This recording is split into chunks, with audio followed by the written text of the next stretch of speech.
নমস্কার বন্ধুরা, পূর্ণিমা রান্নাঘরে তোমাদের স্বাগত। গরম তো ভীষণ পড়ে গেছে, আর এই গরমে একটু স্বস্তি পেতে মাত্র 2 মিনিটে দইয়ের লস্যি শেয়ার করছি। এখানে নেব 2 চামচ টক দই। এটা বানানো খুব সহজ আর দোকানের মতো টেস্টি।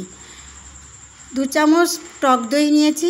এখানে নিলাম 2 চামচ চিনি, যারা মিষ্টি বেশি খেতে ভালোবাসো। আমি এখানে 3 চামচ চিনি দিয়েছি, আর দিয়েছি বিট লবণ, আর দিয়েছি ভাজা জিরের গুঁড়ো। এবার 1 গ্লাস জল দেবো, দিয়ে এইটা মিক্সি। যাদের মিক্সি নেই তারা কাঁটা চামচ বা একটা ডালের ঘুটনি দিয়ে এইভাবে দই আর জল চিনি যা দিয়েছি এইভাবে ফাটিয়ে নিতে পারো। খুব সহজে 2 মিনিটে টক দইয়ের লস্যি বানিয়ে নিন।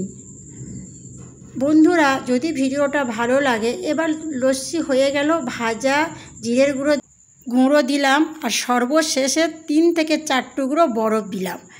এই গরমে অসাধারণ স্বাদের 2 মিনিটে এই দইয়ের লস্যি, টক দইয়ের লস্যি এইভাবে খুব সহজ উপায়ে বানিয়ে নিন। যদি ভিডিওটা ভালো লাগে কমেন্ট করবে।